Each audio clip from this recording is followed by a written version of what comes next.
Hey guys, it's Istebrak. I wanted to do a makeup video for you guys because I missed stream today. We're moving some furniture around and my computer got blockaded by a bunch of old furniture. So I had to cancel class, but I'm just gonna do a makeup class now to continue discussion about designing a villain's face, the villain's portrait. So this villain in particular, the artist said that he likes to get possessed. So he's like a holy man that likes to get possessed. So we're kind of working with juxtapositioning themes, I guess, or and themes that kind of counter each other, the demonic and the religious, which is really cool. It's always fun. So I wanted to start off by basic anatomy adjustments. So right here, this eye is forced into visibility because of the cloak. So either you drew it after, or you drew it before. Somehow, this eye became way too close to its companion. And I think it's because of the fact that maybe you started drawing the everything just in a raw file, a raw layer, and the cloak, this kind of hood, just came in a little too early in the process. What we want to do always is draw the face first, and then follow with with the dress and the props and whatnot. So just by looking before, after, the eye was very distant. Another issue is that unless the person's skin has turned red or they've been burned, it should be a deliberate red. It shouldn't be an accidental red.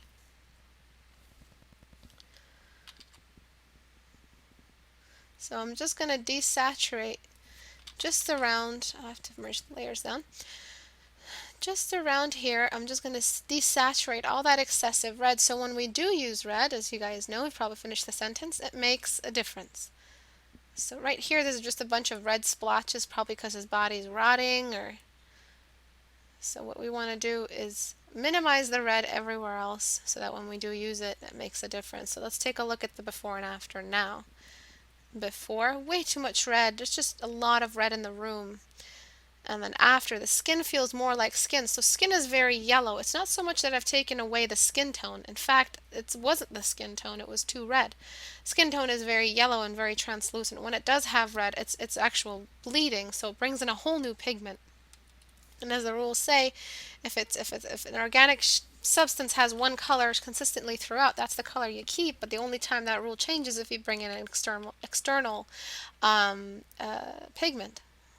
So now I'm saturating areas that are deliberately red, areas that are deliberately bloodshot.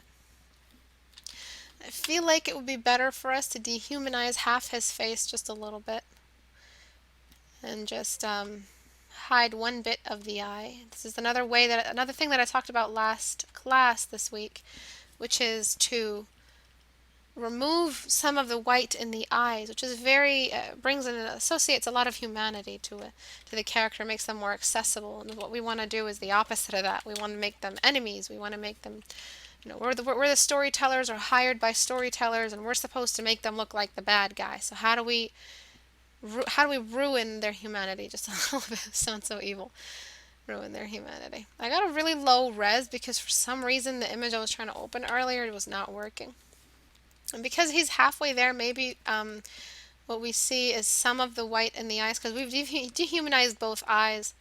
I kind of suggest making one of them accessible to us, one of them with a little bit more anatomy. This is an opportunity to throw in some detail, because the issue here is this is not a full body shot. This is a portrait, and we're losing a lot of anatomy by omitting this dark spot right here. So you can flood it out. You can kind of make it a little bit more blind, like a little bit like the blind eye, which is a very foggy eye. Go ahead and do what you need to do, but it needs to be there just to promote that realism and promote that familiarity.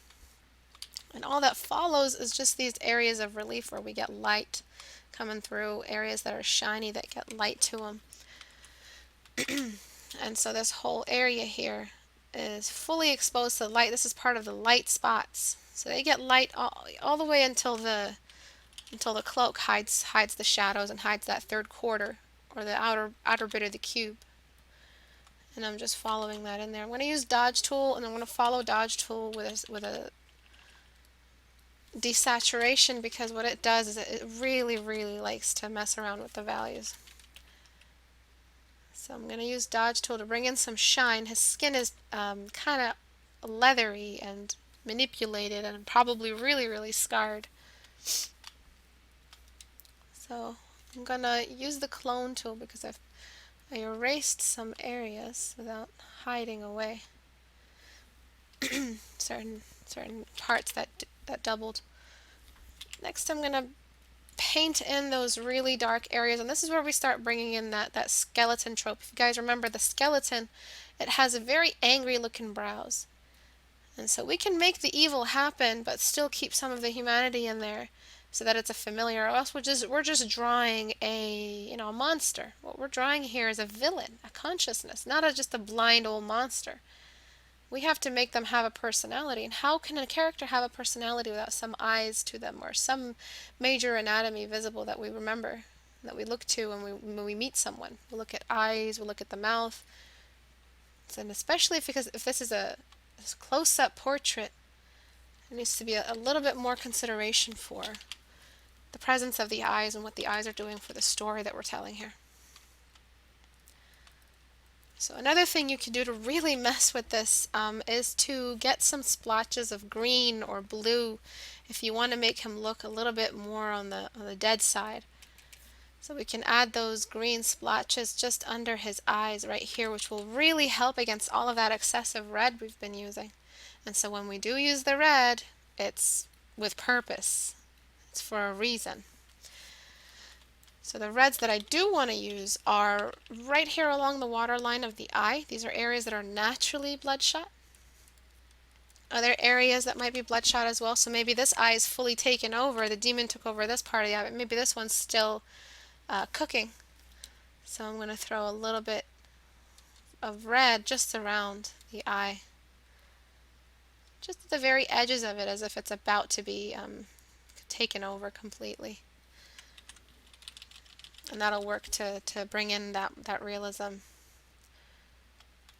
The shadow of the upper eyelid. These are all things that are still there, whether you're a zombie or a normal person. And the wetness in the eyes as well, really important. So I'm just going to throw some spikes. So I'm sorry about the pixels. Got any more of them pixels? But I need to show that this eye is probably wet. Probably close to infection. Whatever happens when a demon takes over you, really, I don't know. But I'm sure it's nothing good. I'm sure there's a fever as well. That's why, drawing a character that looks sickly or feverish is so good for the drawing when you're drawing a villain. You want to show that they're outside of health. They're not healthy. I'm going to spike the highlights right along here. Again, he's leathery, bruised, probably burned, self-inflicted. So we want to show that his skin is a little bit more oily and more moist than normal skin. Which is kind of gross, I know, but this is good for the storyline that we went with. I'm going to continue this color all across. This is his skin tone coming through all of that. And this way, we're always complementing the blues and the reds that we use. We can't just use blues and reds everywhere, and then when we want to use them, they don't make a difference, and then we just complain, oh, this skin looks too red, or this skin looks too, alien, or this that looks like the color of his skin is not human, or he doesn't feel real enough, or realism in general is just not there. This is because we're overdoing the colors. We have to make sure that if we're drawing skin, we know what kind of skin we're drawing. We're drawing human skin, and human skin is yellow. It leans towards the yellows. I'm going to cast a shadow. We need some cast shadows. Cast shadows are very important, especially in portraiture. There's a lot of random altitudes that happen. So this massive highlight is happening for a reason, because from the side the nose sticks out, and this nose sticking out casts shadows. So right here, right along the edges, I'm just casting some sharp shadows just along here under his beard, along the side of his beard. Under his beard by a little, because it's part of the shadow, the rest of the face. And then because his beard is white or old, I'm going to desaturate it. This is what I did with my guy as well. I felt like if he has a white beard, it's going to make his whole face look gray. So when someone does have a grayness to them because they're old, it's not because their skin has gone gray. It's just the gray coming in from the beard. And I'm going to saturate all the reds around his mouth. Now the reds will really pop. It'll seem like he's been biting his own skin or he's eaten someone else. And the yellows that we do use are really, really highlighted and really important. So let's take a before and after. Actually, let me continue real quick before I do a before and after. So darken just along here. Wherever the shadows sit, that's where it gets darker along this sequin or this like embroidery. And then wherever the light touches, that's where we have the highlight just running across. And I will desaturate this in a second. So this feels more three-dimensional because we're showing that this texture is reflecting the light, and we're just reflecting along the highest peaks.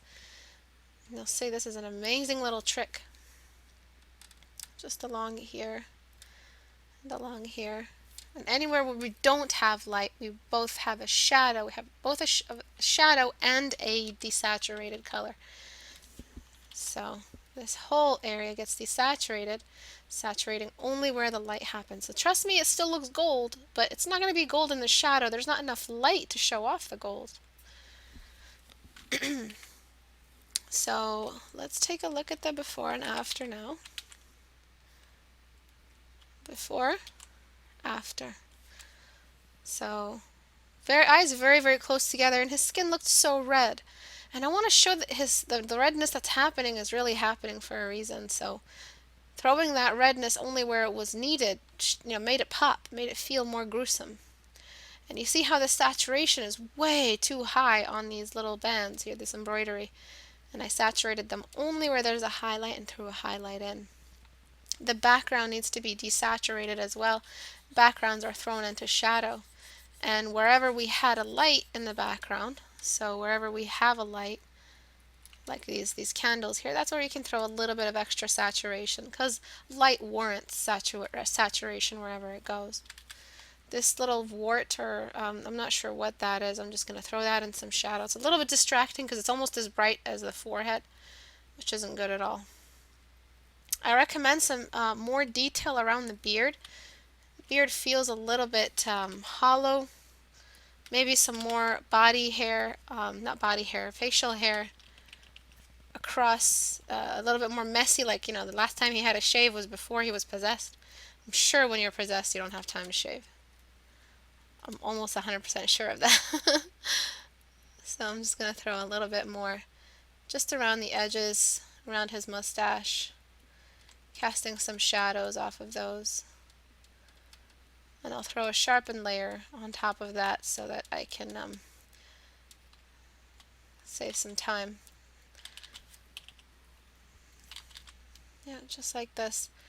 Throwing some random ones across. He's messy. He's probably killed a couple of people. He's got no time to shave that beard. Okay, so I sharpen this, and I'm just going to erase away what I don't want. Always be strategic about how much detail you put in areas that are away from the eyes. The eyes should be the most detail. Everything else should be a step below. I'm just going to sharpen around the brows, make them look messier. Bring some more highlight just at the very tops of the brows. Flatten. Just over here. Wherever the hairs kind of catch some light. You see what happened with that red? It started to, pop out more. Oopsie. And if we want to throw, now that this beard is fully white, if we want to throw some red, I'm going to use a multiply. Choose like a really, it's like a saturated deep dark red, like a crimson, and then just run some of that blood off his lips and onto his beard, where it'll pop because the rest of the beard is so gray.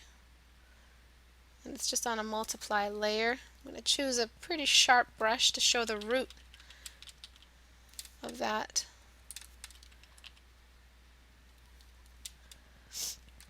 The path of that blood. Just like that. And then saturate excessively where the light is.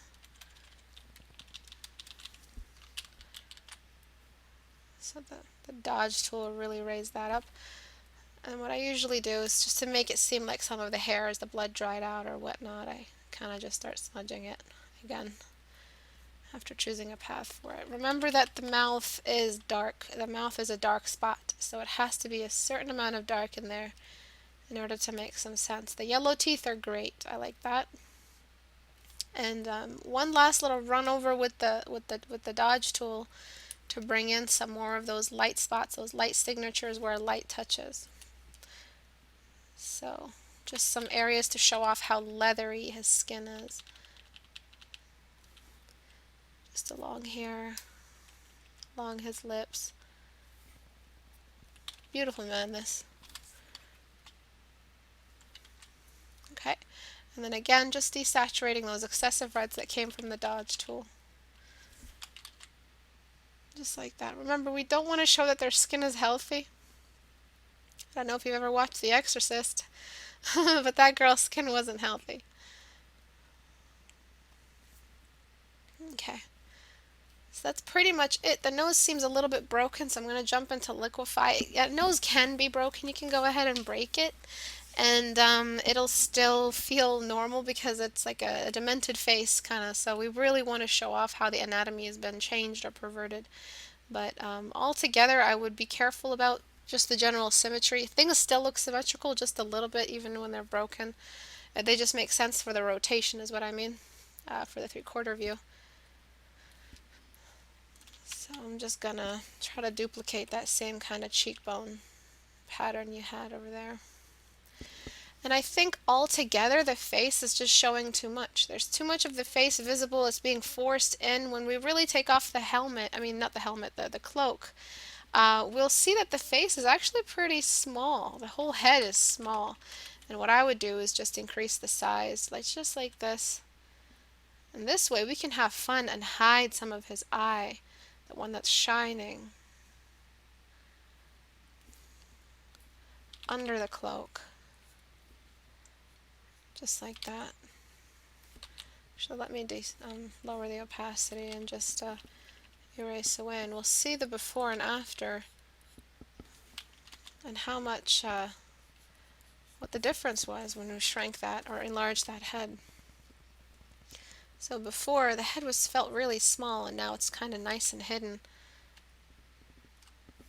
And I'm going to throw a nice shadow over it on one side with the darkened layer. Just like that. Erase away again.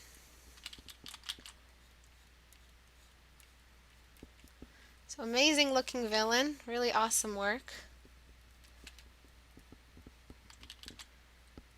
Maybe I'll widen his head just to fit in that area. It felt a little long because I think you were trying way too hard to fit the head space so it's visible. It's like the same kind of thing that happens when students meet the edge of the canvas. Everything just suddenly cuts shorter and they try to fit as much stuff before the end comes. So because there was already a limit, maybe you shrank the head too much. And we'll see in a second how short that head was. Filter, liquefy. Bring that density way down. And then raise this up just a little bit. So now his body type matches the size of his head. Before, the head was way too small. You'll see in a little bit how small it was. Continue desaturating, almost always promoting that leathery, dead skin, that yellow influenced skin. Just like that. And actually, when did I flatten the image? Yeah, before that I have to undo. So I have to make the shadow a little sharper. The light in the area feels a little. This is a cast shadow now. This is no longer just an ambient color, ambient shadow. So this is a lot more important to me than the work that I did. I undid. I did the history, went back in history because this is more important. Getting a cast shadow is way more important. Color. Getting that purple tone and throwing it over the shadow so I can promote that color theory where the yellow and the purple counteract each other to instill some sort of real behavior that happens in our eyes with these this light in the real world. Okay, so this is awesome now because we can really mess around and have fun with the magic that's behind all of this. So this whole inner circle of his eye could just be lit up and shining right outside of his of the shadow. Feels a lot more magic is involved in his demise. Now I'm going to just do everything that I did again, so making the head feel a little larger so it can fit the body type. And what else did I? Oh yeah, I desaturated just a little bit more. Take a look at the before and after in a second. Push this in because the head kind of just gets to its high point up here. And things kind of just droop. The drapery falls. That fabric falls into a nice bulge right around here.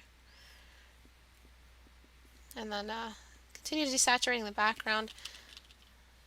It really shouldn't be countering the focus of the foreground. And desaturating this edge. This much brightness should not be visible at the edge of the canvas. Things should just pretty much close up shop. Just around here. And I'm going to get the multiply layer on a pure black. I don't want to bring in any more red. And just darken the outsides. The edges of the canvas should start to darken. Wherever the light isn't coming from, that's the area that darkens up. Feel a lot more frame. It's called framing your canvas when we do this. Just continuing that. Even from this point, if the skin feels way too red. To me, anyway, it feels like this guy really isn't, getting closer to his death. Desaturate, flatten. I want to bring it closer to a more dead feeling. Still yellow influence. It's not pure grayscale, but it's definitely not flushed or living. It doesn't feel alive, and that's what we want to go for. So we'll take a look at the before and after now. Before, after. It's definitely a big change. The body type was way too big for the head. You pinched the face. I found it just felt like it was pinched. So you can fit it under the hood instead of considering maybe part of his face is hidden in the hood. The highlights feel more effective now on his godly kind of religious outfit, which is kind of really showing off what's happening to him. Beautiful villain, good job. Be careful though, this villain feels more like a monster than a villain. This is why I recommend kind of just giving him more expression and maybe giving him a smile. I'm not sure. Anything that maybe suggests there's thought behind there, or else he just feels like a zombie. And that we don't want to do that. We want to promote that he's not just some sort of possessed guy. He's a guy who has a plot and a role to play in the story, and that's what you're hired for. You're going to be hired to promote the story through your drawing, through your concept, to project the story. So you're responsible. They leave everything in your hand afterward, and it's not recommended that you ignore certain rules like what the character might be thinking in that moment, the tropes that you need to be working with in order to promote this realism, and then keep the trope connected so that people can feel that this is an actual enemy, that we're using symbols that we've used for centuries to promote the bad guy, which is the skull and the death and the lack of life and the general lack of life and the design and the way they behave and the blood and the gore. We're always trying to promote the grotesque and the unnatural. And that's it. I only had this one extra little piece that I didn't critique yet because it was submitted a little late. I hope this helps you. I'm so sorry for my absence today.